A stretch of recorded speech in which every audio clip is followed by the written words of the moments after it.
चला मित्रांनो, आपल्याला पहिलं चॅप्टर घ्यायचं आहे बोट व प्रवाह. आणि पहिली गोष्ट नाही की आपण सूत्रानुसार वापर करणार नाही, समीकरण वगैरे काय मांडणार नाही. आपण ओनली वन ट्रिक्स नुसार क्वेश्चन सोडणार आहेत. पहिले स्टार्टिंगला तुम्ही काय करा, फक्त लक्ष द्या. फक्त कसं करतोय ते काय बघा. पहिला अगोदर बेसिक समजून घेऊ. मी काय म्हणतोय, समजा हे पाणी आहे, हे पाणी खाली चाललंय, म्हणजे इकडे चाललंय. एक नदी आहे, नदीतलं पाणी खाली चाललंय. पाणी वरी नाही का, एक बोट आहे. ओके, हे पाणी आहे खाली चाललंय आणि ही बोट नाही का वरच्या दिशेला चालली आणि पाणी नाही का इकडच्या दिशेला चाललंय. समजा याला काय म्हणतात, विरुद्ध दिशेचा वेग, प्रवाहाच्या विरुद्ध दिशेचा वेग. बरोबर आहे का? याला मी म्हटलं विरुद्ध दिशेचा वेग. आता इकडे बघा, हे नदी आहे, स्थिर म्हणजे स्थिर पाणी आहे, म्हणजे संत पाणी, स्थिर पाणी सगळं म्हणतात त्याला. आणि वरील एक बोट आहे, हे बोट आहे, शांत आहे, म्हणजे संत म्हणजे स्थिर, एकदम स्थिर चालत आहे ते. याला म्हणजे स्थिर किंवा संत पाण्यातील वेग असं पण म्हणतात. आता इकडे बघा, हे पाणी आहे नदीतलं, खाली चाललंय, खालच्या दिशेला चाललंय आणि वरी बोट आहे, हे पण खालीच चाललंय, म्हणजे पाण्याच्या दिशेनेच चाललंय. समजा त्याला काय म्हणतात, प्रवाहाच्या एका दिशेचा वेग असं म्हणतात. म्हणजे एकाच दिशेचा वेग,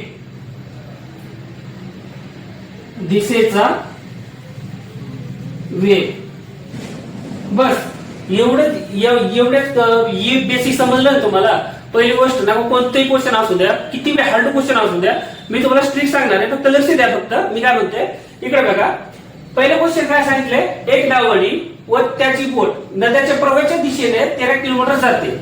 तर ठीक आहे, तर प्रवाहाच्या विरुद्ध दिशेने 8 किलोमीटर जाते. तर स्थिर पाण्यातील त्याचा बोटचा तासी वेग किती, असं क्वेश्चन विचारलंय आपल्याला. स्थिर पाण्यातील वेग काढायचा आपल्याला. समजा इकडे बघा, नदीच्या प्रवाहाच्या दिशेने म्हणजे एका दिशेचा वेग.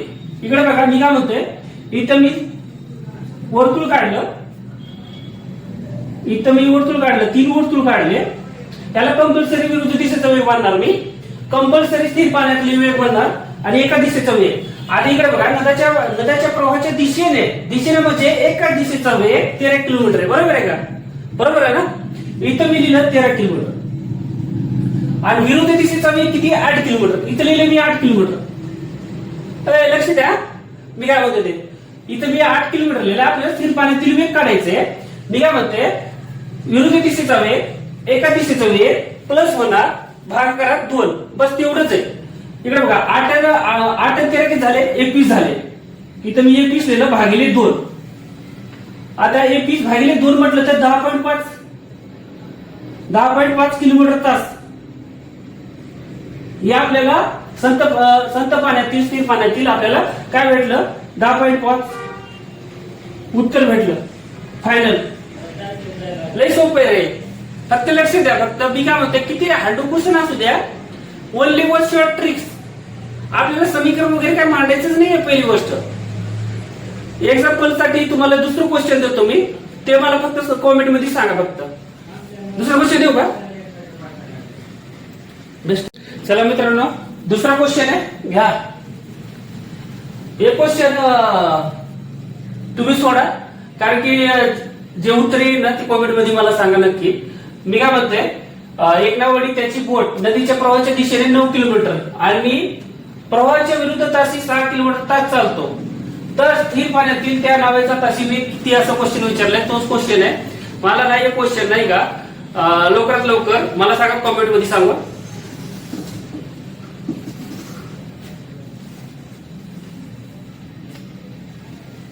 सोडू का? मी सोडायचं का?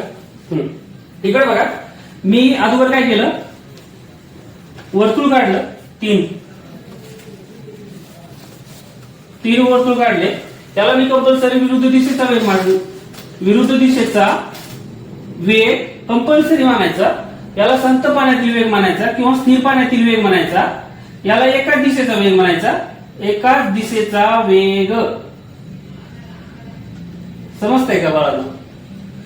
आणि क्वेश्चन काय विचारले, प्रवाहाच्या दिशेने म्हणजे प्रवाहाच्या दिशेचा वेग 9 किलोमीटर आहे. इथं टाका 9 किलोमीटर.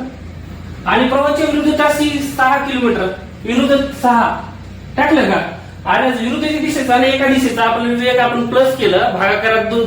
इथं विरुद्ध दिशेचा वेग आहे, इथं एका दिशेचा वेग आहे. आपल्या संत पाण्यातलं वेग काढायचं आपल्याला. तर 9 6 किती झाले? 9 6 15 बरोबर आहे का? इथं मी 15 लिहिलं. 15 भागिले 2 बस जे येईल ते थंड पाण्यातील किंवा स्थिर पाण्यातील आपल्याला वेग भेटून जाईल. समजा 15 भागिले 2 किती होतात?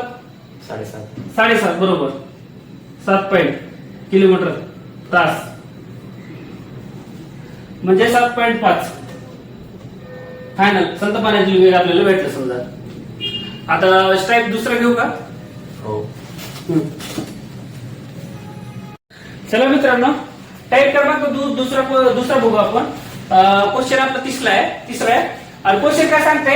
एक नावडी त्याची बोट नदीच्या प्रवाहाच्या दिशेने 14 किलोमीटर आणि प्रवाहाच्या विरुद्ध तासी 9 किलोमीटर चालवतो. तर त्या प्रवाहाच्या तासी वेग काढा.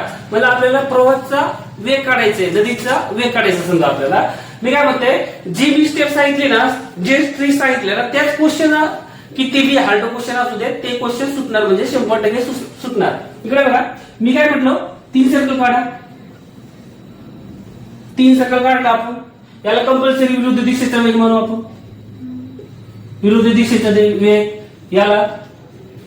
याला कंपल्सरी स्थिर पाण्यातील वेग किंवा संत पाण्यातील वेग कंपल्सरी मानू. याला एका दिशेचा वेग मानू कंपल्सरी. बरोबर आहे का? समजतंय का सगळ्याला? एका दिशेचा वेग, एका दिशेचा वेग. आता इकडे बघा, प्रवाहाचा वेग काढायचं म्हटलं तर इकडे बघा याला म्हणतात प्रवाह. इकडचा अंतर आणि इकडचा अंतर सेम असतात बाबा, सारखं असतंय. एवढं तर लक्ष देऊन ऐक फक्त. मी काय म्हणते, एक नावडी त्याची बोट नदीच्या प्रवाहाच्या दिशेने 14 किलोमीटर, नदीच्या दिशेने 14 किलोमीटर टाकलं आपण एका दिशेने. इथं टाकलं मी 14 किलोमीटर आणि प्रवाहाच्या विरुद्ध दिशेत अशी किती आहे? 9 किलोमीटर. विरुद्ध दिशेमध्ये टाकलं आपल्याला 9. आपल्याला काय क्वेश्चन काय सांगितलंय? प्रवाहाचा वेग काढायचा आपल्याला. पहिल्या स्टार्टिंगला आपल्याला स्थिर पाण्यातलं वेग काढावं लागेल. त्याच्यानंतर नाही का याच्यातलं फरक सेम असते, तेव्हा ना प्रवाहाचा वेग आपल्याला भेटून जाईल. इकडे बघा 9 14 किती होतात? 9 14 23 होतात. बरोबर आहे का? हो. 9 14 23 भागिले 2. 23 भागिले 2 बरोबर 11.5 किलोमीटर. बरोबर. हे आपल्याला काय भेटलं? स्थिर पाण्यातील वेग भेटला आपल्याला. मी इथं टाकलं 11.5. आपल्या स्थिर पाण्यातलं आपल्याला तिघंच भेटलं. विरुद्ध दिशेचा भेटला, स्थिर पाण्यातील वेग भेटला, एका दिशेचा वेग भेटला. आपल्याला प्रवाहाच्या विरुद्ध दिशेचा वेग आपल्याला काढायचं. बरोबर आहे का? इकडे बघा 11 मधून 9 गेले, किती राहिले? 11 मधून 9 गेले 2.5. 11.5 मधून 9 गेले, किती राहिले? 2.5.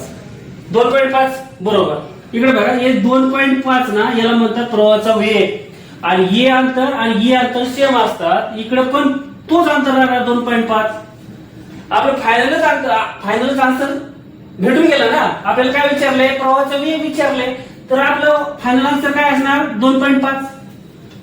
बरोबर. समजलं का? हो सर. घेऊ दुसरा क्वेश्चन. चला मित्रांनो, टाईप 3 क्वेश्चन 4 आहे. क्वेश्चन काय विचारलंय? एक नावडी त्याची बोट नदीच्या प्रवाहाच्या दिशेने 18 किलोमीटर. तर ठीक आहे. पाण्याच्या प्रवाहाचा तासी वेग 2.5 किलोमीटर तास चालतो. तर त्या बोटीचा प्रवाह विरुद्धचा तासी वेग आपल्याला विचारलंय. आपल्याला विरुद्ध दिशेचा वेग काढायचा आपल्याला. पहिली गोष्ट लक्ष द्या, मी काय म्हणतो ते. मी काय म्हटलो? 3 सर्कल काढलं. 3 सर्कल काढलं मी. याला कंपल्सरी विरुद्ध दिशेचा वेग मारली. विरुद्ध दिशेचा. याला स्थिर पाण्यातील वेग किंवा संत पाण्यातील वेग म्हटलं मी. याला एकाच दिशेचा वेग म्हटलो मी. आता क्वेश्चन बघा. नदीच्या प्रवाहाच्या दिशेने 18 किलोमीटर. वा रे वा. इकडे बघा क्वेश्चन काय सांगते? प्रवाहाच्या दिशेने 18 किलोमीटर म्हणजे एका दिशेचा वेग आहे 18 किलोमीटर. 18 किलोमीटर इथं लिहिलं. मग पाण्याच्या प्रवाहाचा तासी वेग आपल्याला याला म्हणतात प्रवाह. लक्ष द्या बरं का, याला म्हणतात प्रवाह. हे अंतर नाही का सारखं असते. प्रवाहाचा वेग किती आहे? 2.5 किलोमीटर. हे अंतर सारखं असते 2.5 किलोमीटर. ओके. आपल्याला विरुद्ध दिशेचा वेग काढायचा आहे. स्थिर पाण्यातला वेग नाहीये इकडं, इथं पण नाही दिला आपल्याला, ते पण काढावं लागेल. इकडे बघा मी सांगतोय ते लक्ष द्या. इकडे बघा इकडच्या साईडला जायचंय आपल्याला, विरुद्ध दिशेच्या साईडला जायचं म्हटलं तर मायनस होते. बरोबर आहे का? विरुद्ध दिशेच्या इकडून एका दिशेकडून नाही का विरुद्ध दिशेकडे जायचं म्हटलं तर मायनस होणार. विरुद्ध दिशेकडून नाही का आपल्याला एका दिशेकडे यायचंय म्हटलं तर प्लस होणार. आता आपल्याला कुठे जायचं? विरुद्ध दिशेकडे जायचं. बरोबर आहे ना? तर मग मी काय म्हणतोय, 18 मधून 2.5 मायनस केलं तर किती राहणार? 16.5. 16.5. बरोबर. 15.5. हा 15.5. 15.5 ना? बरोबर. इथं मी लिहिलं 15.5. 15.5. 15 इकडे बघा 15.5 मधून 2.5 मायनस केले 13. किती? 13. 13 ना? 13 आपल्याला भेटलं ना? समज संपलं रे, आपल्याला उत्तरच भेटलं 13 किलोमीटर विरुद्ध दिशेचा. काय एवढं सोपं आहे?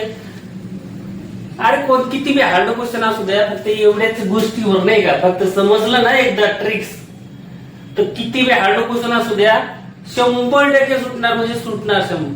आणि पहिली गोष्ट एक सांगायचं म्हटलं ना, तुमचं लक्ष ना, पहिली गोष्ट आता पोलीस भरती पडणार आहे, पोलीस भरतीकडे जास्त लक्ष द्या, पुरीकडे काय लक्ष देऊ नका. चला मित्रांनो, हा क्वेश्चन 5 आहे, 5 क्रमांक. आणि क्वेश्चन काय सांगितलं माहितीये का? क्वेश्चन इकडे बघा, एक नावाडी त्याची बोट नदीच्या विरुद्ध दिशेने, आता विरुद्ध दिशेने 9 किलोमीटर व पाण्याच्या प्रवाहाच्या दिशेने वेग 3 किलोमीटर चालवतो, तर त्या बोटीच्या प्रवाहाच्या एकाच दिशेचा ताशी वेग किती असं विचारलंय. पहिला क्वेश्चन काय विचारला होता? इथं एका दिशेचा वेग दिला होता, आपल्याला विरुद्ध दिशेचा वेग काढायचा होता पहिल्या क्वेश्चन मध्ये. आता काय सांगितलं, इथं विरुद्ध दिशेचा वेग आहे, आपल्याला एका दिशेचा वेग काढायचा, बरोबर आहे का? तर इकडे लक्ष द्या सर्वजण. मी काय म्हणते, आपण 3 सर्कल काढलं, 3 सर्कल काढलं, त्याला कंपल्सरी ते थोडं मोठं करतो मी, याला कंपल्सरी विरुद्ध दिशेचा आपण वेग म्हणू, विरुद्ध दिशेचा वेग. याला कंपल्सरी स्थिर पाण्यातील वेग मानू आपण, याला एका दिशेचा वेग. क्वेश्चन काय सांगितलंय बघा, आता विरुद्ध दिशेने 9 किलोमीटर, विरुद्ध दिशेने 9 किलोमीटर म्हटलं की इथं विरुद्ध दिशेवरील सर्कल मध्ये आपण टाकलं 9, बरोबर आहे का?